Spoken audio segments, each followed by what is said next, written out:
And we're from First Baptist School. And we will be doing Honesty at School by Dale and Liz Von Sagan.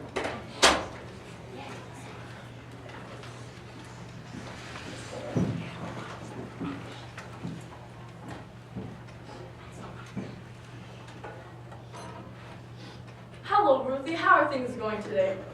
Not very good. Did Mr. Brown send you to the office? No, he didn't. Did you get into a fight with someone? No, I didn't. Did someone steal something from you? No, they didn't. Well, I just don't understand. The only people who come into my office are those who get into fights, those who are sent here by their teacher or who have had something stolen. What are you doing here? I've got a problem. I'm sorry. Tell me about it. Well, this morning, I rode the bus to school, like I always do. Yes, go on. I sat next to Maria. She's the new girl from Mexico. I don't know why I did it, but I guess I just wanted to show off. Impress her, you know. What did you do? Well, I just happened to have a rubber band and paper wad in my hand. Uh-oh, sounds like trouble. So, just for fun, I took the rubber band and paper wad and shot Adam smack on the back of the neck. He jumped and turned around to see who shot him. And what did you do? I just acted like I was reading my book, so he wouldn't notice who shot it. And Maria thought it was funny, and she laughed. And then what happened? Well, I shot a couple more paper wads, and she laughed and laughed, and then by that time we were at school. Is that the end of the story? No, I'm afraid not. Maria's in my class, you know. Yes, I know. Somehow, Maria found a rubber band and paper wad of her own, and during math class, she shot Randy on the back of the head.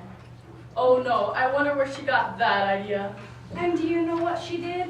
She pretended she was reading her book, just like I did on the bus. And she kept on shooting paper wads all morning. It looks like you were a pretty bad example.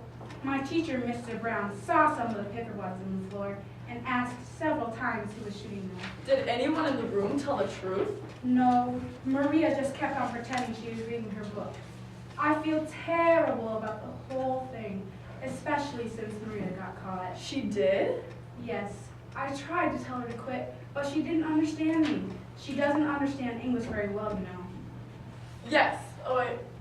So finally Mr. Brown saw Maria shoot a paper wad, and now she's staying after school for punishment. How did you know? That wasn't that hard to figure out. What do you think we should do now? Well, I was wondering if you would come with me to help explain to Mr. Brown what happened. And I want to apologize to Maria and explain to her that what I did was wrong. I think that's very nice of you to want to apologize and make things right. Yeah, because it's all my fault that Maria got into trouble. Let's go. Mr. Brown, are you still here? Yes, I'm still here. What can I do for you? Is Maria still here? No, I just let her go. Why? Ruthie has something she needs to tell you. I'm going to leave you two so you can have a little talk by yourselves. Mr. Brown, Maria got into trouble today because of me.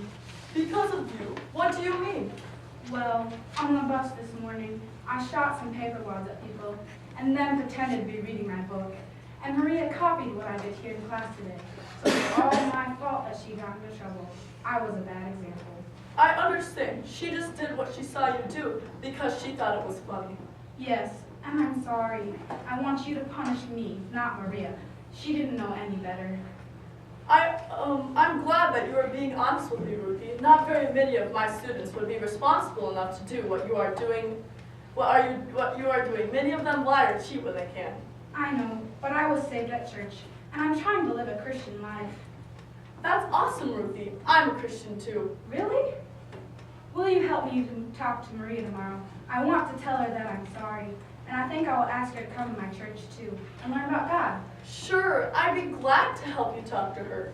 Thank you, Mr. Brown. You're my favorite teacher. See you tomorrow. Boys and girls, Ruthie learned the important lesson of learning to tell the truth. The Bible tells us in Proverbs 12:22, lying lips are abomination to the Lord, but they that deal truly are his delight.